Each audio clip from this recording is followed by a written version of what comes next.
Welcome to Innovating Leadership, Co-Creating Our Future. I'm your host, Maureen Metcalf, CEO and founder of the Innovative Leadership Institute. I am delighted to have on the show today Chris Nolan. Chris is a multiple Emmy Award-winning filmmaker, author, storyteller, director, and branding expert. Chris recently released his documentary, It's Vuca, The Secret to Living in the 21st Century. The title says it all.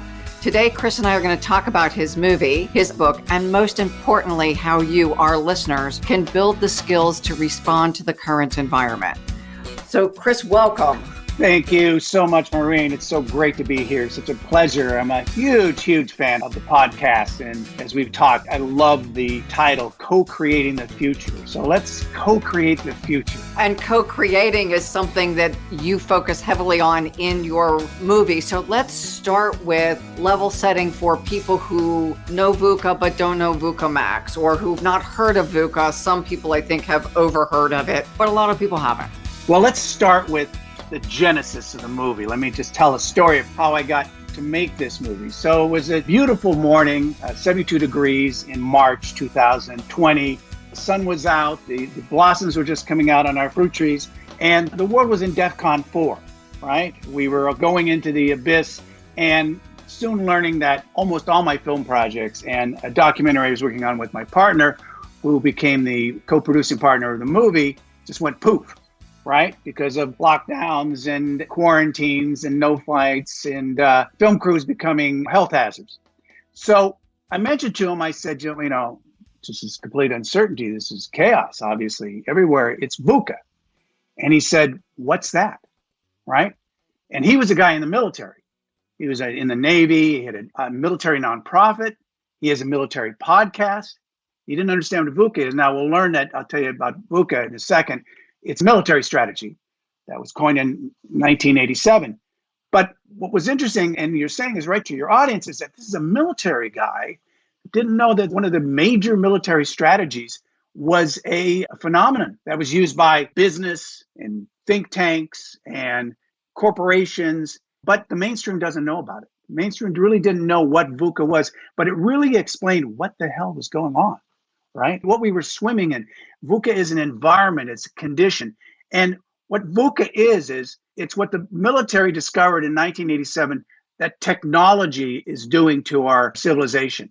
Okay? It's making it more volatile. That's the V is volatile. Making it more uncertain, making it more complex, making it more ambiguous.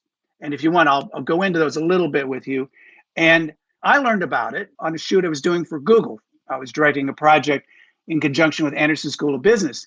And Google really went from being a small company to a big company because of this immersion in Vuca, especially adversity immersion. And that's David Peterson, who you've had on, was the chief transformation officer. And I heard about it from one of the clients that this is one of the reasons that Google was so resilient and so bold and had such big ideas and went from a search engine to YouTube and to Google mapping and to wanting to do all these, cars that drove themselves. It was because the concept of moonshots and some of the things that we'll talk about in Vuca, that the concept of Vuca is in adversity and in chaos, you want to think differently, right? And we'll talk more about that. So anyway, Vuca stuck with me because it sounded very Star Trekian, right? Vuca, whoa, what's that? Vuca, it sounds cool. So I was very curious. So we started digging more into it. We started to realize that, hey, this really explains what we're all going through. It really explains what to do, because as a military strategy, remember, a lot of the people in the film were generals. We had Navy SEALs, we had Green Berets, we had Delta Force, we had Blue Angel pilots, in addition to major thought leaders and best-selling authors and futurists and think tank experts and cognitive therapists and neuroscience experts. But basically, it explained not only what you're swimming in, but how to get out of it. Now, that brings us to the antidote, which is Bob Johansen. Okay. Now, Bob Johansen is a distinguished fellow with the Institute for the Future. We probably interviewed 10 futurists, 10 global futurists for this movie.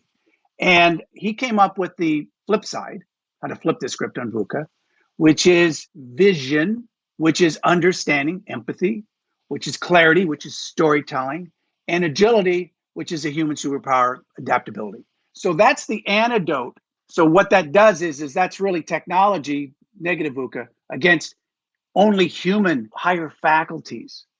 That's the flip side. So it's really technology and humanity, and those two counter each other. One thing I wanted to say is, and we'll get into VUCA Max here, but the movie really takes us from where we are in VUCA to something we call VUCA Max. We didn't call it VUCA Max in the movie. We don't want to confuse it too much. But the idea here is that we all need to know that the future is moving faster than we think. Okay? The movie gave what we're going through a name. And once you give things a name, they get knowledge. And once you have knowledge, you know how to solve things. That's what humans do. But unless you know what you're dealing with, you're in stress. You're in chronic stress all the time. You're overwhelmed. You're burnt out. You can't go forward. So that's why it's really important. We have a lot of companies that are showing this to their employees. Boeing, for one, all their divisions. A lot of nonprofits are taking it. And maybe the CEO, like you said, knows about VUCA. But the people don't. They go, oh, wow, that's why I'm stuck. That's why I can't go forward. That's why I feel paralyzed. And I got a pretty negative viewpoint of the future. And a lot of kids really have a negative viewpoint. So one last thing. The movie takes you on a hero's journey. I'm a storyteller. I all think in story. Everything I do is a story. Okay? Takes you from recognition, that's that knowledge, awareness of where we are, into a necessity to act. That's what you have to do. Offensive mindset. That's what VUCA gives you. You have to have an offensive mindset. That's the call in the hero's journey. Then you go into conflict. And to conflict, you have to have resilience. We go one step further into vertical thinking, which we'll talk about, I'm sure, which is called anti-fragile resilience. Then we go one step further, as in a story you do, where you get some powers from your mentors usually, and you start to get into higher capabilities. You start to get, we call it flow, we call it the OODA loop. But you get into higher capabilities and higher performance. You get into peak performance modes, which you didn't realize you had. Go from more limited to kind of an unlimited quality. Then you gain foresight, which is the 5th chapter of the movie, future back thinking. And then you have courage and creativity, which is really important today, courage and creativity. And then you add wisdom. There's your hero's journey. Thank you. That just gives a beautiful recap of what you do in 90 minutes in the movie. And we're going to be using it in all of our courses as the launch of the course to help people understand the journey we're taking them through. Because our idea is VUCA solves me more than I solve VUCA, right? That as I encounter VUCA and VUCA Max, I have to be different. In a bit, I'll have different skills that I'll bring to bear, but I'll also have different mindsets. And your point about courage and being anti-fragile, I will actually be different than I was when I first encountered this.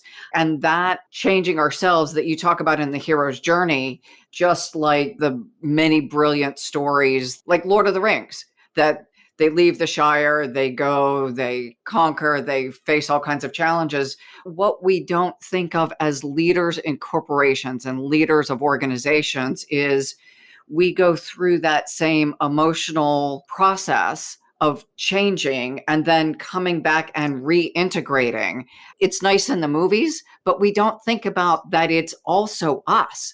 That when someone steps into one of your workshops or one of my workshops, they change their worldview, the way they look and meet problems, the way they interact with their teams, the way they interact with these challenges that you're talking about, overwhelm. And how do I shift from this sense of anxiety and overwhelm to optimism in the face of these challenges? And to your point, that set Google apart from fill in the blank competitor who isn't where Google is right now. Oh, exactly. And I love your analogy to the Lord of the Rings and Gandalf, because one of the things I don't like in business is the concept of the word manager. I like the word mentor or guide, because that's, I think, what we really are. And as a director, that's what I am. When you're on camera, I'm not managing you. I'm trying to guide you and bring the best out of you, right? I want you to be better than you think you can be. I want to find that unlimited part of you. So I love that. And that is story oriented. I have talked to leaders who are more senior in their career. Yeah, there are certain things that our young folks just know better, like in many cases, technology. are more experienced. People have more years on the planet and have been through more things, and in many cases are significantly wiser. How do we leverage that wisdom to co-creating? How do I marry wisdom and newness and excitement for the world and bring out the best in both sets of people? Well, especially today, I think it is two sets. You have a younger generation that is so tech savvy that you have to access that. I just had a 70 terabyte drive go down. I was looking at replacing it, and the company that was an extremely respected company 5 years ago is now no longer around. That's Vuca for you, how fast disruption happens. And the only people that understand a lot of that stuff, I think, of like, well, how do you rescue? How do you save something? How do you code this stuff? What's happening? It's the younger generation. So you have to embrace that part of it for sure. And then I think combine the two, where you do have people with more vertical wisdom, more empathy, they may have more intuition, they may have more higher faculties like that. But the younger generation may have imagination that we haven't seen, a perspective that we haven't heard before. You're talking about vertical versus horizontal. For many of our listeners, those are terms they are not clear on. Right. Can you give a little bit more of a background? Yeah, maybe we should go into the concept of VUCA Max right now, because I think that'll inform it. Okay, great. The difference between VUCA and VUCA Max. So VUCA has been around 30 years, 1987. It was really something where the military said, what's happening on the battlefield? Well, technology is changing the game from being a big army to being small armies, small insurgents with computers and satellites and cell phones could outsmart a big army. So we had to go small. We had to go team of teams. So that concept has existed for 30 years. Ray Kurzweil is really probably one of the drivers, but it's really based on Moore's law. It's why the computer in your pocket is 1,000,000 times smaller and tens of thousands of times more powerful than the computer that put man on the moon, is because of exponential acceleration of technology. It gives you a little bit of a handle on it, Moore's law. But what's happened recently and why we're at a pivot point, if you imagine a hockey stick where it's flat and then it goes straight up, okay? If you imagine a hockey stick, right about 2020, we entered that hockey stick. And that's exponential growth. What's a doubling? So when you talk about linear, you have to think about linear and local. Okay, linear thinking. Linear thinking is what we've done for 100,000 years. When we saw a saber-toothed tiger 30 feet away, we knew to run, fight, or hide. But now technology is exponential. That means it doubles. So in other words, 30 feet is 30 feet to us, linear. That's how we've thought for 100,000 years. 30 exponential feet is 1,000,000,000 miles. Takes you to the moon and I think back and around the earth. It's insane. So the difference is that we entered this exponential curve in 2020. And now we've only gone 1, 2, 2, 4. We're at 4. We're close to being 8, 8, 16, 16, 32, 64. It's accelerating that fast. Now, here's what happens. Ray Kurzweil, who has an 87% accuracy rate, he's a big futurist, chief engineer of Google, basically done the calculus on this. So in the next 10 years, we'll see 100 years of growth. Pack everything that happened in 1922 to 2022, we'll see that much growth in 10 years. We'll also see more wealth than we've ever seen before made. So that's the two sides of VUCA, positive and negative. Now I'm going to get to your vertical and horizontal, but it's important to set this up. In the next 80 years, we'll see 4,000 years of growth. So you really got to get a handle on this. So we're at 4 right now. That's a critical pivot point. That's a tipping point that people don't understand. When you talk about exponential, kind of gets lost. Oh, exponential leadership and exponential that. But to really understand what exponential means. So we're now in exponential VUCA. And there's a really great book by William Hillel called Beyond Knowledge. You probably know about it, Maureen, right? How technology is driving an age of consciousness. So we've had technological revolution. Where's the human revolution? That's Kevin Kelly, who's founder of Wired, talks a lot about this. That is vertical thinking. That's what VUCA Max is about. The reason we did the book and we did a program is because some people were saying, hey, great, okay, I get it. We're in VUCA. I know the environment. We're swimming in this. What do we do? And what we need to do is, I'll say it in a kind of a comedic way. There's a mockumentary called This Is Spinal Tap. Lead guitarist Nigel Tufnell says that to the director of the film, I've set all my amps to 11. And then the director says, well, amps only go to 10. Oh, no. These go to 11, right? And he says, well, that's crazy. That's the Vuca world. We're at 11. We're at 11x right now. So what that means is higher consciousness, higher faculties, imagination, creativity, intuition, leadership. All of those need to be exponentially accelerated. Coaching needs to be accelerated. Our program is an accelerated learning program. We get you in and out fast, and we teach you skills that are these higher vertical learning skills. They're so necessary today. 21st century skills. One of the things we talk about is you're actually different when you come out. It is the vertical. It is the change in meaning making. You have to change. That my algorithm for how I think about things actually changes. So everything I see, I interpret differently than I used to interpret it. And to your point, not only do emotions come online, but it is a different consciousness. And I would love to hear from you what different consciousness means. I imagine people are hearing everything from you. People are carrying around fairy dust and crystals. No, it's neuroscience. Good. It's neuroplasticity. Because what you're dealing with here is you're dealing with the brain. And the brain is a default mode. It's the sympathetic nervous system mode. It's fight or flight, right? Amygdala. And that just immediately kicks in. Chaos, crisis, uncertainty kicks in. Survival mode, limitation mode, because you can't think because it shuts off the prefrontal cortex. So this isn't like, oh, it's fairy dust. No, this is your brain. You have to understand your brain on Vuca. When we talk about Vuca, really what we want to say is uncertainty, complexity, and chaos, and overwhelm. All the information that you're taking in, all the devices that you've got to be immersed in these days, all the complexity of the world. So you need to know how your brain works, and that is the only way, because we're human, we have higher faculties. We do have the capability.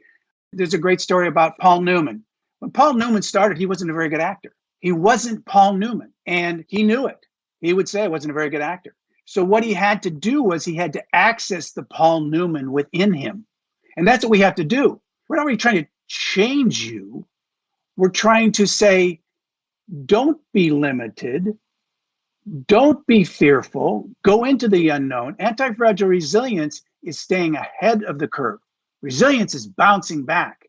You need to be ahead of the curve. And to do that, you have to access, as you just said, courage, creativity, those higher faculties that we have that are in stories. That's what stories are about. They're telling you that. You're going to have to face stuff, and you're going to have to embrace it wantingly. You're going to want to say, bring it on. Bring on the fear. Bring on the conflict. Bring on all of that chaos, because I know on the other side, I'm going to find the best Marine there is.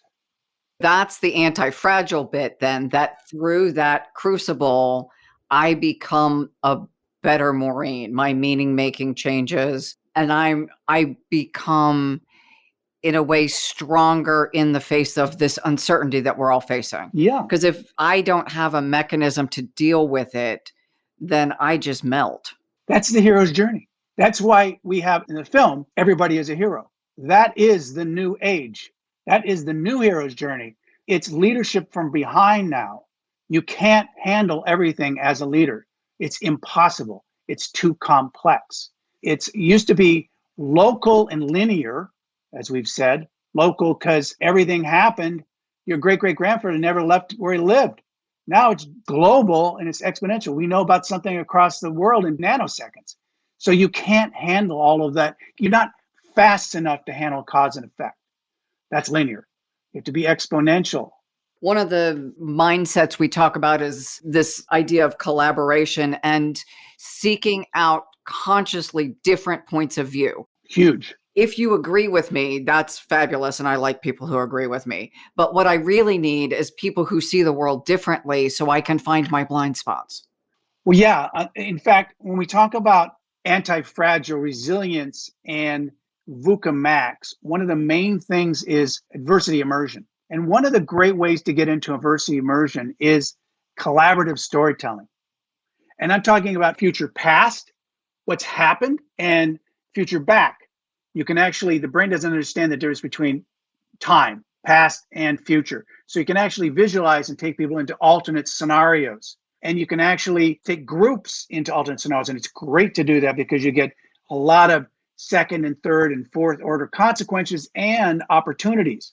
Companies do not use storytelling enough, nowhere near enough, because it's a great way to collaboratively literally create the future. In fact, the Institute for the Future has a lot of this collaborative storytelling to kind of give us an idea what the future is, because you get back so many perspectives that you weren't aware of.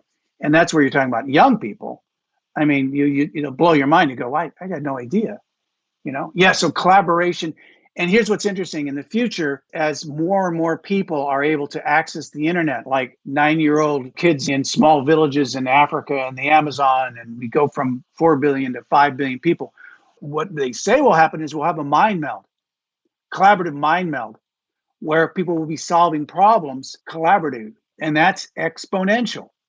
I love the idea that our young people will be able to connect. I think of the 100th Monkey or Star Trek and the Borg. So whichever way you go, that we will engage a broader audience. We do it now with our strategic planning and our executive teams. They write the story. So step 5 years forward or whatever it is. And it is fascinating because I break them into teams and they hear then the stories from each other. And they are continually surprised at the reach, the impact. People want to make an impact. They want to create brilliant things in the world. It seems like that's one of the pieces that's the antidote. If I can connect and see a brighter future, then I'm willing to go through some of the challenges. If I see only doom and gloom, it's hard to get out of bed and give my best every day. Oh, that's genius. The storytelling thing, I had an experience with, we're in a lot of coaching groups that are now taking the program and integrating it into their coaching. And it's fabulous. And one said, one thing I really find hard about the new age of being a consultant or coach over a screen is very difficult. I think more for women because they're so intuitive. I don't know if guys have it as much as women do, but they miss that. They miss that one-on-one. And then they see that screen as a filter sometimes, right? I mean, it's still great. You can still see facial reactions. You can't see body movement as much. You can't think, but you're missing something. And I said to her, I've had that experience because being a director, I sit behind a screen and I have the opportunity to go be one-on-one too. But the difference is with story. What's interesting about story is that, and it is, think of it like directing, it brings out emotions. It triggers emotions. And emotions are what come through the screen, as every actors know. So it's super valuable. You get into a whole suite of stuff that you didn't really think you would get into emotionally, and then it triggers imagination and all of that kind of stuff. It's super great. Now, the other part that you said, which is also a great area, a great discussion, is positivity in communication, which is one of the reasons we did the movie. Because your analogy to Star Trek was so amazing. Because Star Trek was protopia. Kevin Kelly talks about protopia.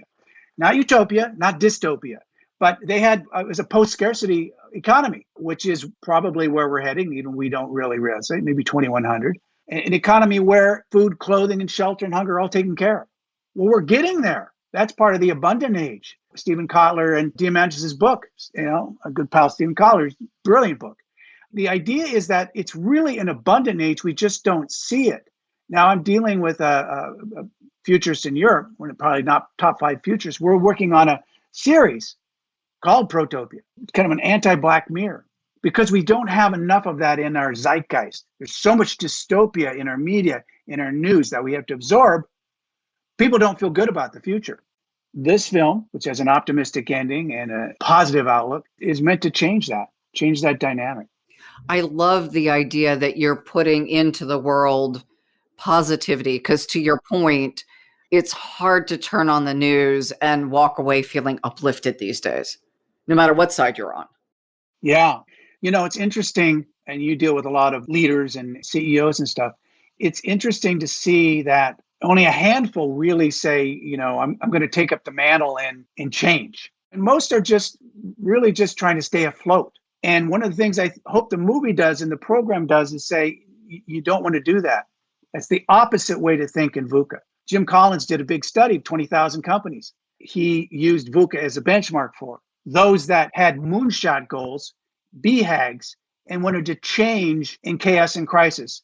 How many of those do you think, let's say, would be called 10X companies out of 20,000 over the last 10 years? I think it's like 15 or something, right? 7. And that's because of those companies that we were talking about that are like the Apples, that have Elon Musk-like vision. That's positive thinking in crisis and chaos and uncertainty.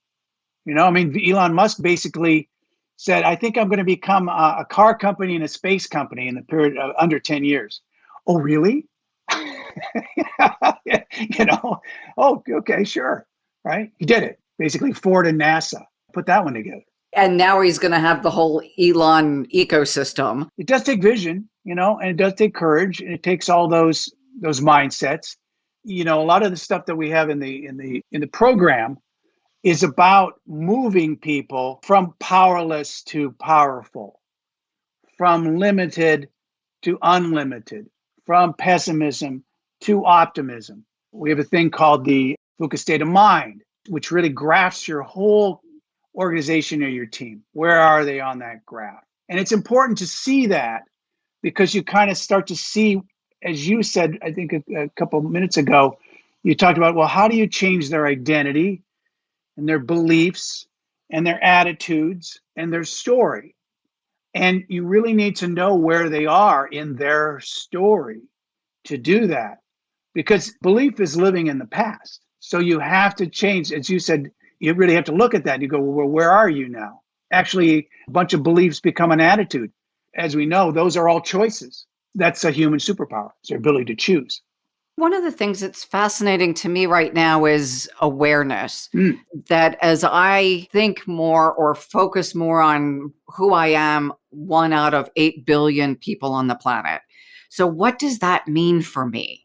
And what does it mean for people around me and the impact I can make? And yet so much of my thinking is habitual. Yes. So I see myself as this. I'm 5'3". I live in Ohio.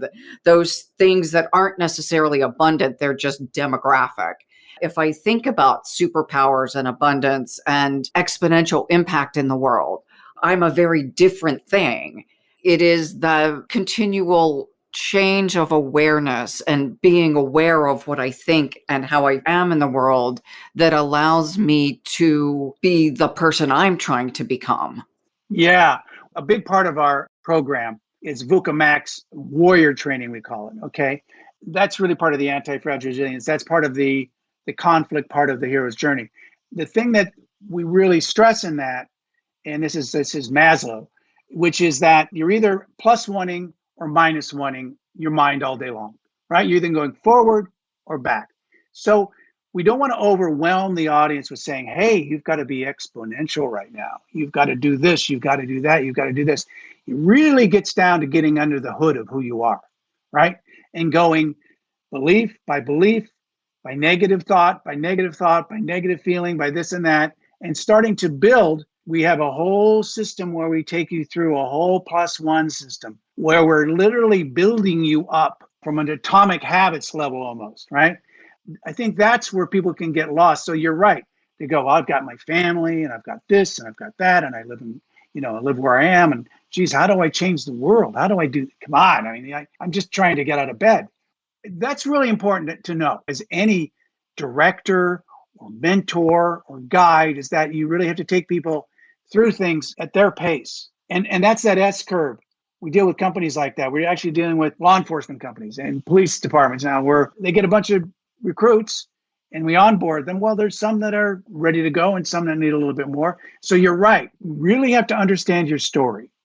Where are you? Are you, like you said, so you're saying habitual. Am I living in the past? or do I have a vision of the future?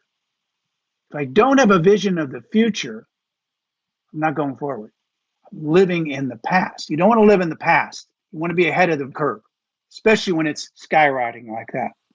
Do you have a vision of yourself in the future, and how far forward does that vision look? Great question. How far in the future, even if you're a CEO, are you going? I mean, Zuckerberg, did he see TikTok coming? How long ago was that? He's got Facebook, is rolling, TikTok, boom. Let's talk about the issue of the glitch. Okay, we all have a glitch in our medial prefrontal cortex. It's a glitch. It's because we're seasonal, we're agrarian.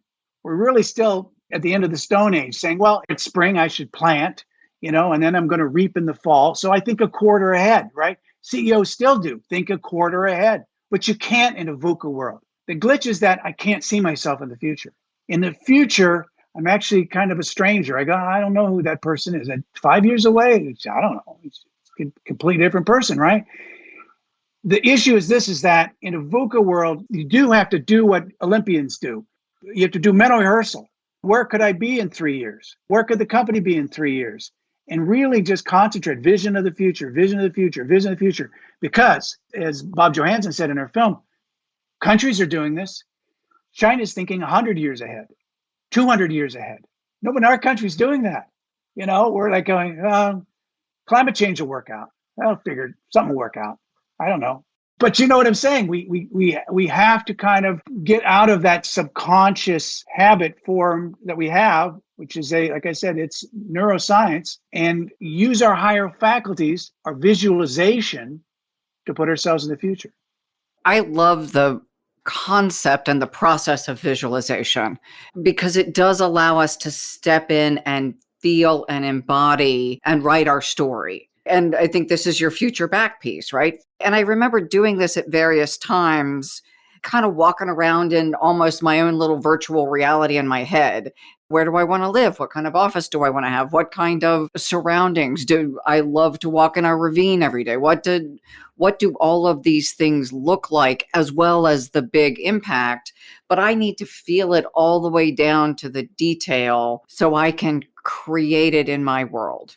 So you've just explained one of our tools, which is called the Experiential Story Ladder. What you do is you create a story world. It's a movie. And I love when you're saying you're getting detailed. Get down to the props. Get down to what's the weather like that day. Create the movie, right? Because, like I said, your brain doesn't really know the difference between the past and the future. You and I have talked about the hack that you can do on your brain, which Stephen Johnson calls the adjacent possible. Don't think of it as the future. Think of the future as something that hovers over the present. Because there really, as Einstein said, I know you're really into science, Maureen, there is no time and space. I mean, I know it sounds crazy, what is it? It's like time is a very mysterious, but it's a very persistent quality, right? So if you think about the adjacent possible, you're thinking like a movie. I mean, I'll give you an example. I mean, for Google, we did 2 10-minute movies, and it was for the APIs, which is the backbone of all apps, basically. Mm-hmm. They were spy thrillers. Very cool, 10 minutes long. When we shot in Tulum, and one was a woman that was going through Chaos Protocol. The one was about the future of travel, and one was about fintech. All the things were things actually that if they were not happening today, I mean, they're 2 years away, 1 year away. The AI things, the Internet of Things, the chatbot, the Bitcoins, all of that stuff, it's happening, right?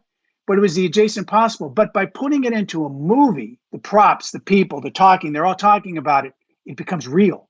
It's the same thing you're doing in your head. You're creating a movie in your head and your brain starts to live it. Once again, this isn't woo-woo. This is neuroscience. Because as you start to live it in your brain, what happens with your brain has all these chemicals. These cocktails that they put in your body, like dopamine, when it likes something, and adrenaline, versions of adrenaline. And when it doesn't like something, it puts cortisol into your stress into your bloodstream. But feeling good about the future, having a vision of the future, changes your neuroplasticity. It actually changes your brain. You start to feel like you're in the future, and it changes your beliefs, changes your attitude, changes your story. So it's pretty powerful. When I was in my 20s, I did a program called Technologies for Creating, and it's based on the Robert Fritz book of creating. Yeah. And it was this idea that you would visualize what you wanted. Now, I visualize stuff happening, in 5 minutes, and it took 20 years. But this, I was a little optimistic. But the idea that, like, if I wanted a red car, every time I go outside, I would see red cars. When I'm imagining that story, I'm now seeing the opportunities that I didn't even know I should be looking for. Suddenly they become front and center everywhere. If I don't have that clear image, I miss the opportunities that are right in front of me, which ties back to your idea of abundance and protopia. Yeah, and also it does a lot of other things. When you're moving into doing positive things for yourself, it changes your confidence and it changes your self-worth. Those are huge things which basically change your belief system. Once again, we're talking plus ones. So plus one, today I got up and visualized something good for myself. And it's very important for people to understand the negative ones, because we talked about that scale of the Vuca state of mind, Vuca max state of mind. These compound. So negative thoughts compound. And they've done a lot of research. We also deal with some sports teams with Vuca max. If you talk out loud, it has 40 times the negative power of just a thought. Right? They've done research on this, like with sports teams, where somebody's saying, "Oh, I don't think we're going to do it," And there's a great story of Bill Buckner, who was with the Red Sox. He was getting an interview with ESPN. He was in the World Series, and he said, "Well, you must be thrilled to be in the World Series." He said, "Yeah, it's great, but you could have a slow grounder go through your legs, and you'd be the GOAT." Said that on ESPN. That's what happened in the World Series. Wow. So you got to be very careful about things. There's another story where two guys were linebackers and they were talking about playing against a quarterback, and the quarterback was awesome. And they said, he's going to beat us. He beat them, right? Because if you get that in your head, it's very detrimental. There's a stat, and I wish I could remember where it came from. 5 minutes of negative thinking causes 6 hours of physiological reaction. I would believe that 100%. So I say I'm an idiot for something. Immediately, my body is releasing the cortisol and the stress hormones that reinforce, and then my brain slows down, my prefrontal cortex disengages. That idea of managing our thinking and our words is, for resilience, to me, one of the most crucial elements of allowing people and in accelerating one's ability to be present, high functioning, and ultimately make an impact in the world. It's called the monkey brain. If your monkey brain's going all the time and you don't know how to quiet that, we have a whole chapter on mindfulness with several tools. We have 15 tools in the program, from start to finish, from creativity to foresight. These tools that we're talking right now are grounding tools. What happens in this, if you don't understand how to quiet the monkey mind, it will do all the things that you said. And 95% of who we are is our subconscious. And so what happens is we don't realize it. So we're thinking all these thoughts, but then those thoughts get shoved down into the body, and the body starts to do thinking for us. We think, oh, well, there's that thought again. Wonder where that came. Well, it's because now it's your entire being. It's everywhere. And so you really have to understand, like a computer, your operating system. And this is what we talked about, upgrading your operating system. You have to understand, as you just said, unless you upgrade your operating system, unless you update it, unless you get rid of these bugs, these viruses, these glitches that you can get rid of. And when we're talking higher faculties, we're just saying that you choose. Viktor Frankl, who was in a concentration camp, he chose while he was there how to think in chaos and crisis. And so can you. That's why we have consultation and guides and coaching and all that kind of stuff, to help people understand that you can change your neuroplasticity. It really is a big lift. I think it's Jocko Willink who talks about discipline as freedom. The more disciplined you become, the freer you are.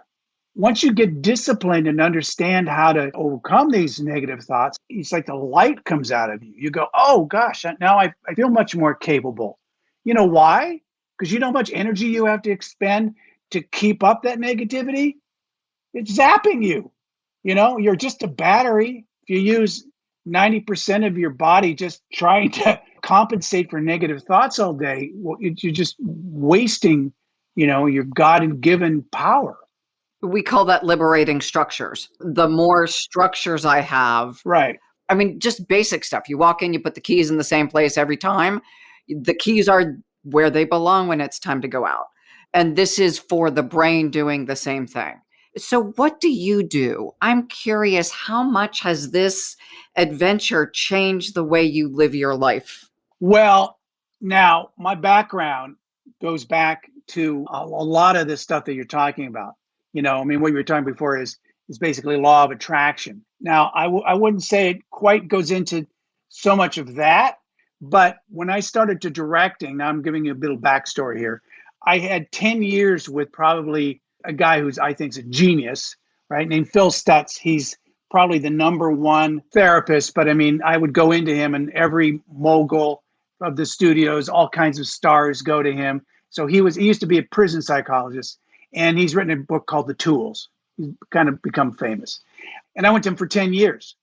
So I was immersed in this stuff. I've been immersed in this for a long time. For instance, one of the tools that we have is called the reversal of desire, which is one of his tools, which will sound very Vuca, where, and I think we just went through it, where the more you're resisting something, the more you don't want to make that phone call, the more you don't want to get up on stage, right? The more you have to do it. You have to push yourself and you have to want it. You want to say, bring it on. And it's painful sometimes, really seriously painful to make a phone call to somebody that's maybe not been too nice to you or something, right? And yet you do it. And you do feel, you get courage every time you do that. Courage. You get confidence every time you do that. So I was aware of VUCA training, so to speak. And this has just been kind of I don't want to say it's an extension of that. I think the thing that has changed me is all the futures and understanding about exponential growth, which is shocking. And it amazes me that I would say more politicians don't embrace it, don't understand it. More companies don't really understand it, aren't really dealing with it. And I think we have an obligation to the mainstream for them to kind of understand, oh, okay. So you're saying 100 years of growth in 10 years, but 100 years of opportunity too? That's changed me in a positive way. I think the other thing is understanding the service that needs to be rendered by leaders. Look, we did this movie, basically funded it ourselves. And I did that because I felt like it was something that needed to be out there. So I think what changed me was the service part of it. Was like, I felt like we need to get this out there, and it is having global impact. We're getting calls from China, from Zambia, Pakistan, and especially Europe. Europe's very hip to this VUCA stuff, and VUCA Max too, because this really is an age of consciousness we're into right now. If we don't develop sustainable civilizations, we're going to face disastrous consequences.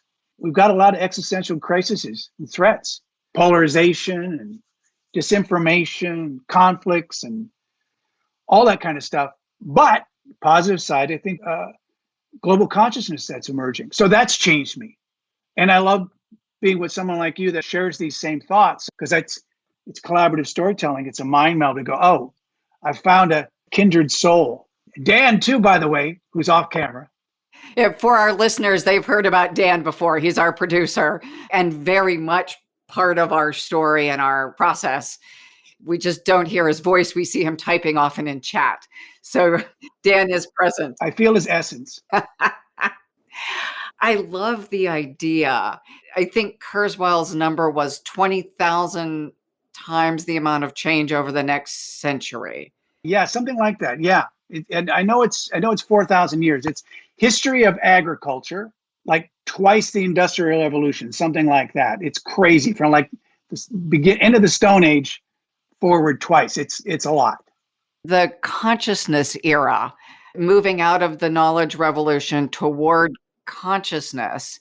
We're coming close to the end, but let's do a really quick exercise. What do you imagine happening over the next 5 to 10 years as people start to understand VUCA, start to understand protopian, start to build a shared consciousness toward thriving for everyone?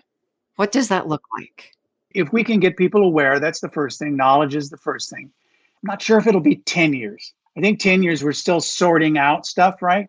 But I do think it will be driven by technology, but we have to be aware of technology. We have to do the right thing with technology.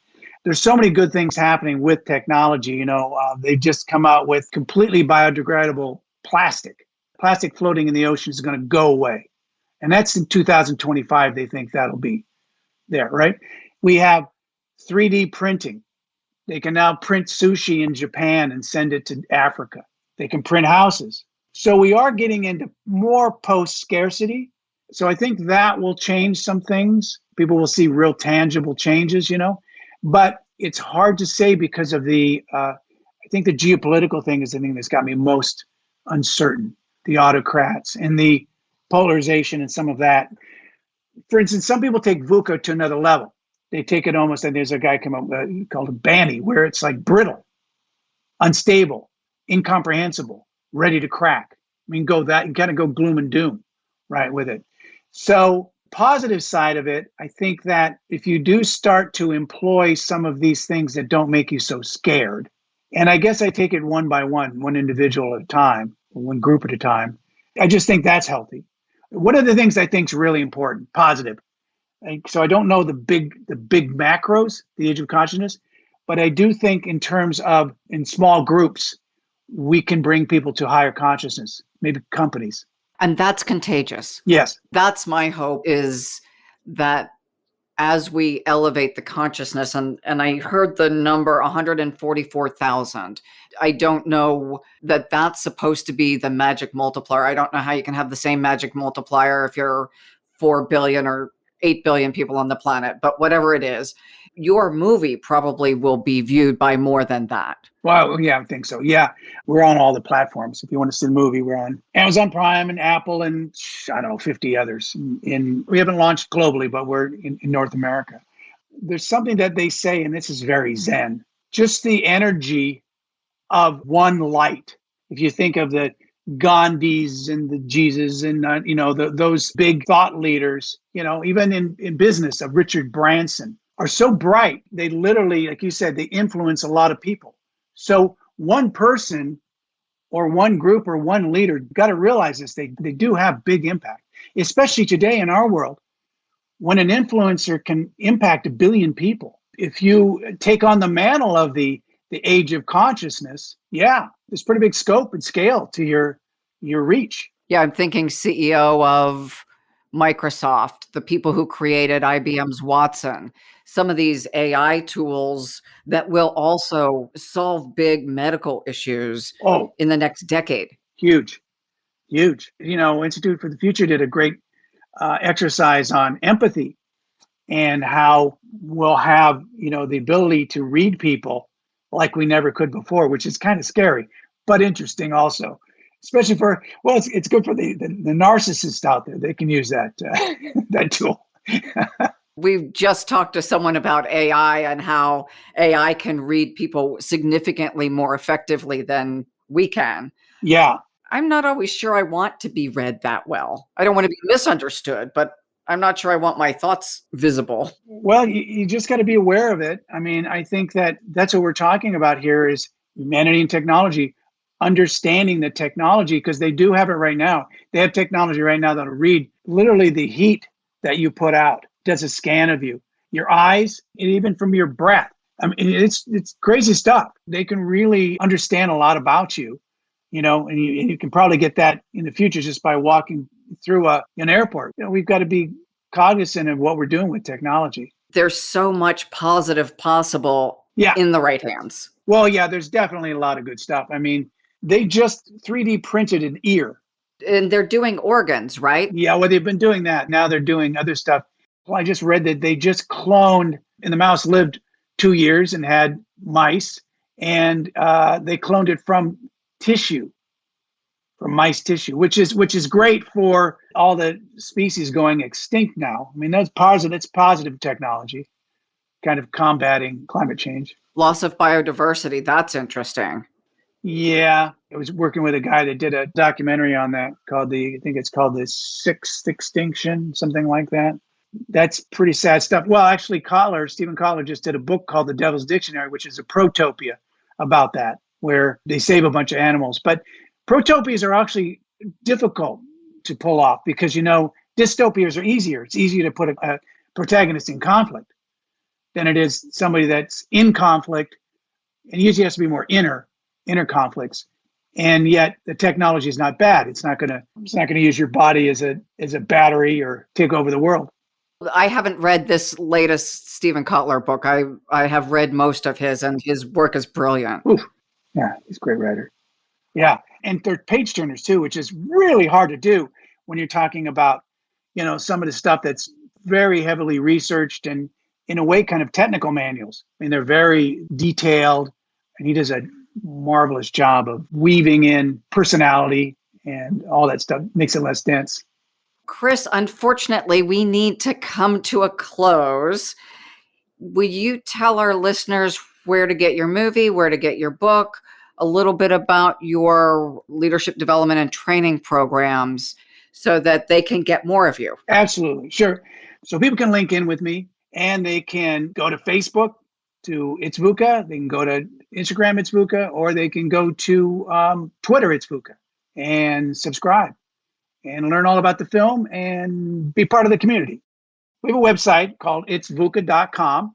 You can go there, and we're offering to companies and to coaches free consultation so we can chat through our tools and our methods and find out what your goals are, what your moonshots are, hopefully your big goals, and how we can help you achieve those, what your issues are, what your big problems are. The book now is also on the website page. Now you're going to see I think it's a pre-order at this time. We're still noodling with it, still doing the cover. And the program, I would say the main thing people like about it, and I'll take it from a branding point of view, is that I always wanted to do things when we branded companies that differentiated them, that made something totally different, totally new, even though it was synthesized and maybe based on great knowledge, which we have from a lot of the brilliant people that were in our film. We did 2.5 years of research. Samuel Johnson said, it takes a library to create a book. This took a film vault too. So there's just a tremendous amount of research that we couldn't put in the book and great, brilliant insights. So we've synthesized those into new ideas, really tailored and designed for the world we're in. It's this exponentially accelerating world, crazy, skyrocketing change in crisis, chaos, and uncertainty. It's all the way from the big ideas through the plus ones, as we talked about. And like I said, it's also based on the hero's journey. Those 6 steps that I talked about, we take you through all those 6 steps. Thank you. And the video is? The movie is everywhere. You can find it everywhere. It's Vuca, The Secret to Living in the 21st Century. And like I said, the big thing about the movie you'll find is that you'll see backstories on what Vuca was, and then it'll shift into what we call Vuca Max, which is you'll see it's the accelerating curve, and you'll learn more about that and how that's impacting us. It's great. I mean, it's got all these 3-star generals. It's got, like I said, all these elite forces. It's got all these great thought leaders. It's got futurists in it. And yet it comes out at the end to make you feel very good about, very uplifted. The weird thing about when you were talking about the law of attraction is that we've had people actually say, this is crazy, that this reminds me of The Secret, because they say, well, it's like this Vuca was a secret.